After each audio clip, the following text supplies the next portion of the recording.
So hey everyone, তোমরা সবাই কেমন আছো? আমি তো খুবই ভালো আছি। তোমরা নিশ্চয়ই জন্মাষ্টমীর আগের পার্ট দেখে নিয়েছো। তো এটা ছিল পরের দিন সকালবেলায় উঠে আমি আগে ওদেরকে স্নান করিয়ে নিয়েছি। তো উঠে ওদেরকে খেতেও দিয়ে নিয়েছি। আর আমার ভাইও দেখো ঘুম থেকে এখন উঠছে, যেহেতু আমি ভোরবেলায় গবু ভাইদেরকে তুলে নিয়েছিলাম। আর ওদেরকে সকালবেলায় দিয়েছি চিড়ে দই আর কিছু জিনিস। আর মা আমাদের জন্য এখানে চা করছে। আর সবাই একসাথে বসে আমাদের চা খেতে তো খুব ভালোই লাগে। আর চা খাওয়া শেষ করে সব কাটাকুটি শুরু করেছে, যেহেতু আজকে ভোগ দেবে। তো মানুষজনও অনেকে আসবে বাড়িতে। তো আমি শাড়িটা বের করেছিলাম, যাব একটু পুজো দিতে। তো সেই জন্যই আমি রেডি হতে গেছিলাম, কিন্তু বাইরে রান্না বান্না করছে সবাই। তো অনেক ব্যস্ত ছিল, তো সেই কারণে শাড়িটা আমি পরতে পারিনি। তো এদিকে সবাই চলেও এসছে আমাদের বাড়িতে। আর আমি সব থালা সাজিয়ে নিয়েছি, যাব একটু সিদ্ধেশ্বরীর মন্দিরের দিকে, কিন্তু আমার শাড়ি আর পরা হয়নি। তাই এই কাদা রাস্তা দিয়ে যাব ভেবে আর পরিনি।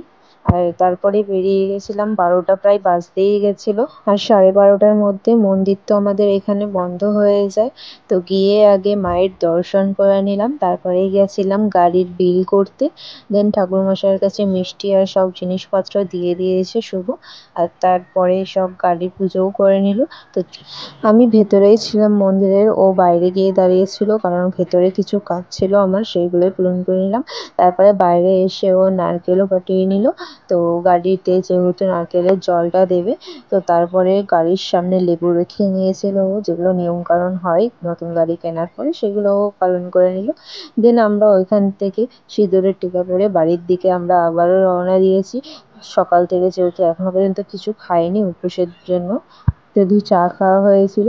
আর বাড়িতে এসে দেখি আমাদের বাড়িতে অনেক লোকজন এসছে। তো সবাই দেখি খাটের উপরে সব হইচই করছে। আর আমার মা এখন দুপুরের খাবার সাজাচ্ছে আমার বাবু ভাইদের জন্য। আর এসে আমরাও খেয়ে নিয়েছিলাম।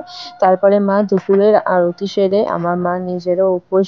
এরপরে আমার আর কোনো ভিডিও নেওয়া হয়নি, আমরা সবাই খুব ক্লান্ত ছিলাম, তাই দুপুরের দিকে আমি একটু ঘুমিয়ে পড়েছিলাম। তো আজকের মতো ভিডিওটা এটুকুই। কেমন হলো তোমরা অবশ্যই কমেন্টে